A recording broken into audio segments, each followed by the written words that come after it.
What is going on, guys, and welcome back to another video.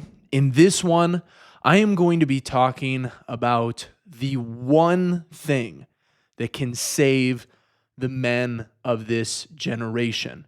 And the reason why I'm making this video is because in a recent YouTube video, I made the statement that if my mother were dying and I alone could save her by opening an OnlyFans account and prostituting myself online, I would not do it. And I posted that opinion, that take, on Instagram.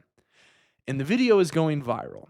And I am being berated in the comment section. Men telling me, Brandon, you are so selfish. This is a horrible take for not wanting to spit in the face of God just to save your own mother.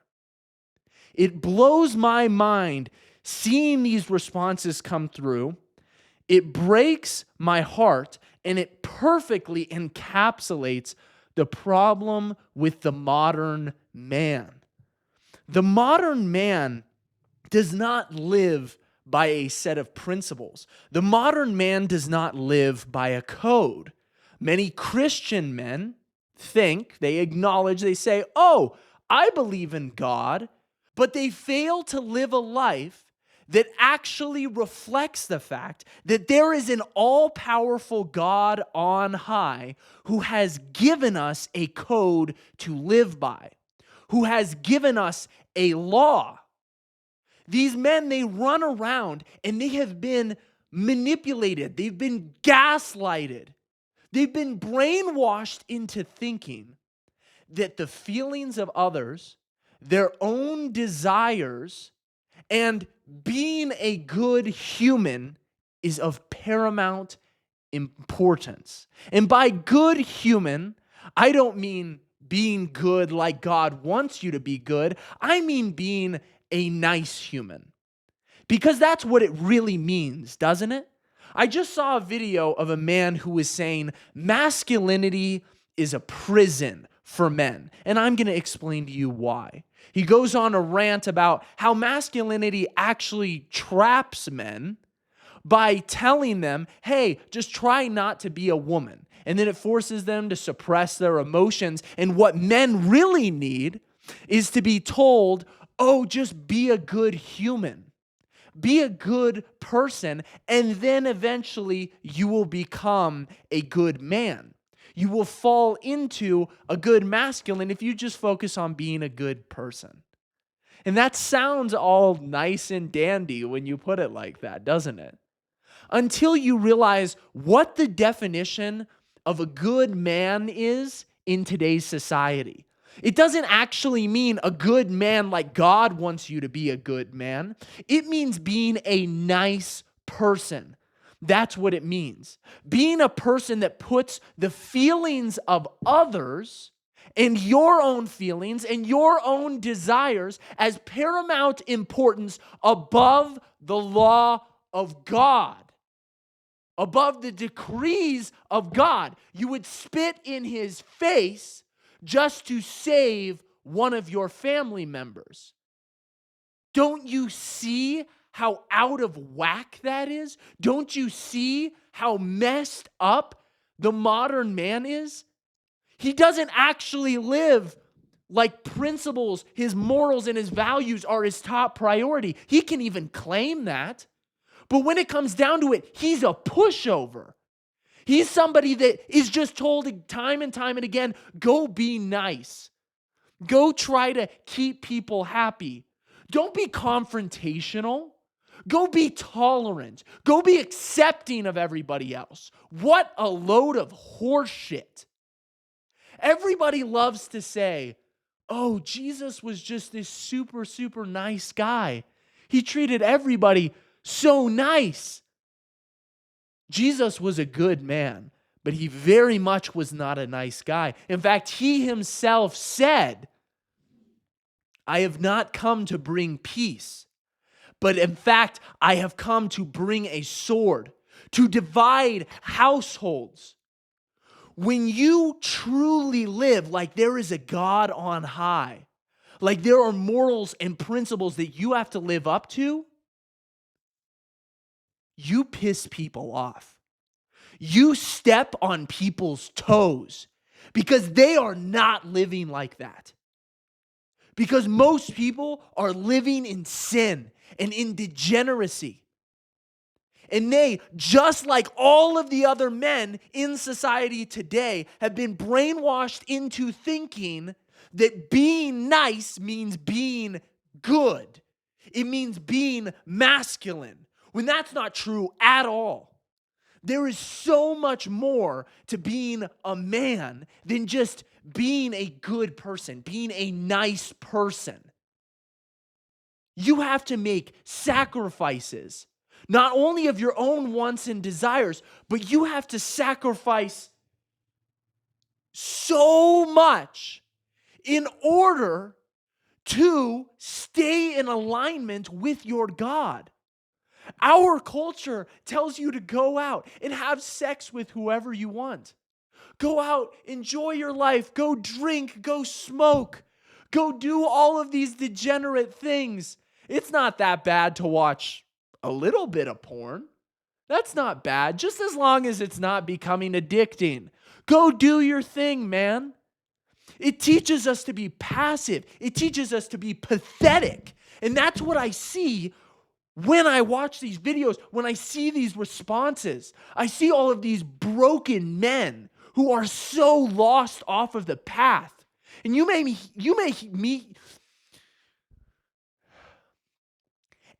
hear me say time and time and again that your morals and your principles and values need to be of paramount importance, but you don't really live like it until you actually experience the sting of sacrifice, until it actually hurts you, until your hands actually start to bleed from holding on to your values with such a tight grip.